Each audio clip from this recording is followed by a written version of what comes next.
Hello again, and welcome to Grey's Anatomy Post-Op, the place where not only do we embrace all of our Grey's Anatomy feels, we celebrate them.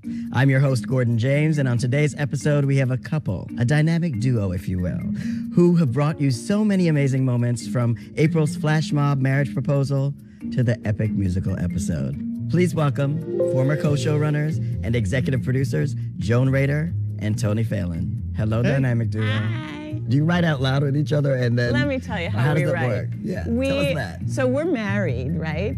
And we work together, and then we live together, but we drive into work separately because it's the only time we are not together, and we need it. And how did you get involved with Shondaland? How'd you meet Shonda? You know, writers, you go through this thing called staffing season where all the shows are, especially the new shows, are looking for writers.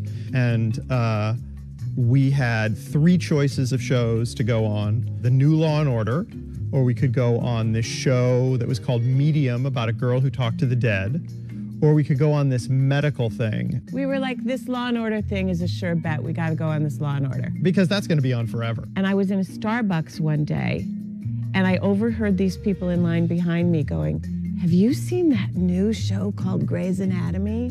And I was like, oh, we made the wrong decision. And so we called up Shonda, and we were like, can we have that job we turned down? So Shonda was nice enough to hire us for season 2, and we started. You moved on from there to create epic episodes, including the musical. You see the smile that's on my mouth. It's hiding the words that don't come out. And all of our friends who think that I'm blessed, they don't know my head is a mess. How did that come about? That actually came out because we both love musicals. Shonda loved musicals, and we were always singing show tunes in the writer's room. We have these iconic songs, and we had, who did we have? We had Chandra. Hey, just get over yourself. Kevin McKidd. I must be running on sunshine. Sada. Since you came around, no, I just can't slow down. No, I wanna see you walking my way. All right. People really brought it. So was it more difficult for you writing a musical episode? Well, Shonda wrote the musical episode, but the funny thing is that she went to the network and she said, okay, we're gonna do a musical episode. And the network was like, no. We had to convince them that it was gonna be awesome. So we, on a Saturday, set up like a coffee house. On a soundstage. On a soundstage with couches and chairs and mimosas, and invited a lot of ABC executives, and had Kevin McKidd bring his guitar, and Chandra sang some songs, and Sada sang some songs, and Shonda then narrated the story. And you could just see, as these people are drinking their mimosas and sitting in their couch, they were sold, like within 5 minutes. Oh yeah, well it's true that I was made for you. We prep a regular show over about 8 days. This we prepped for about 3 months. We essentially cut an album. And then what happened on the day of shooting is the actors had earbuds in their ear of themselves singing that they would then sing along to. They're also acting and they're doing medical stuff. So to choreograph all of that, and then the other thing, you had Callie on the gurney, but then you had her imaginary self moving around as well, ducking down, running under the camera, then popping up again. I can feel in everything you do, hear everything you say, even when you're miles away. So speaking of musical moments, tell me about April's flash mob proposal. When I wake up, sir, no, you probably don't want to get off of that. You think I'm next to you. We got Tice DiOrio from So You Think You Can Dance, who's one of the choreographers, to come in and choreograph it. We also had paramedic Nicole, who was Matthew's partner, and she, the actress, was a dancer. So we just sort of, look around at what talent you have and say, all right, let's Just snatch it. Yeah. just snatch it. How can we use that? They think Yeah. it's going to be hidden, but it gets revealed. Yep. And we were like, okay, well, we got to find a way to put that in the show.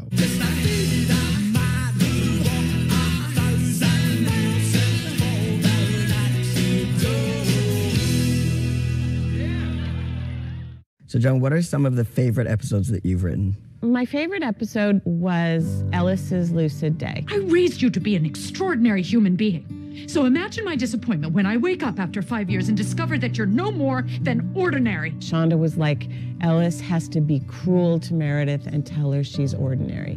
And it just was Kate Burton and Ellen, and it was just a beautiful episode. And Tony, yours?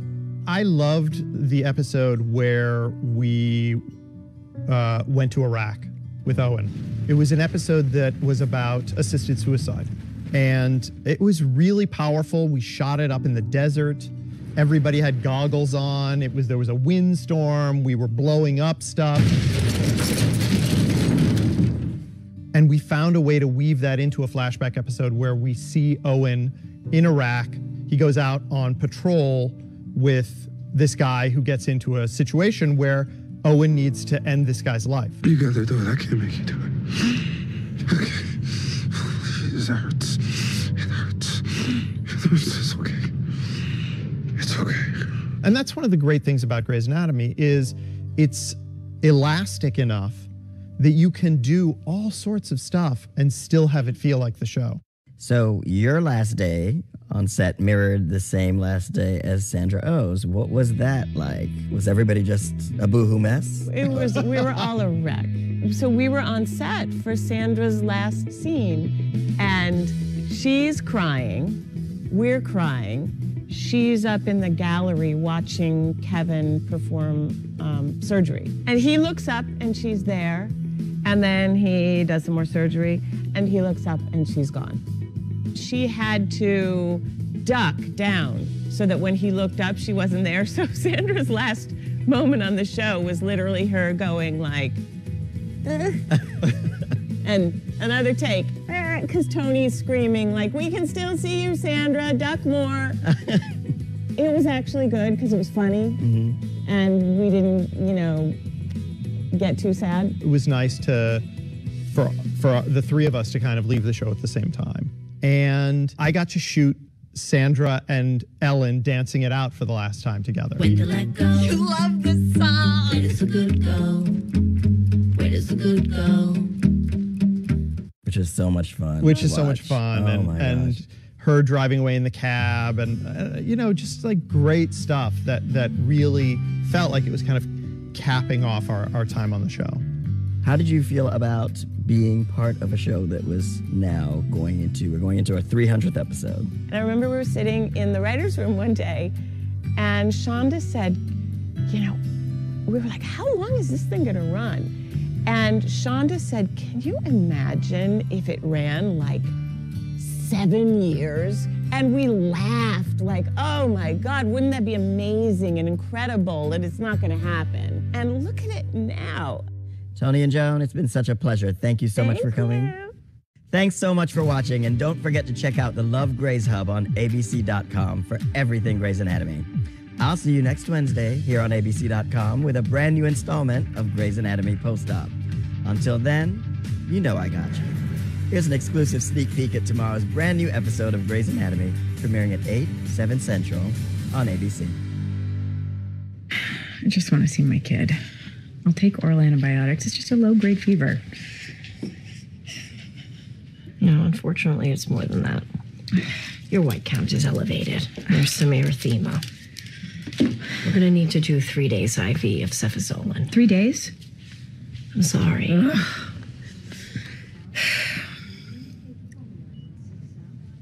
Have you heard from Nathan? No, have you? No. For what it's worth, I told him you were the real deal. I sent him to you. And I sent him to you. Pretty firmly.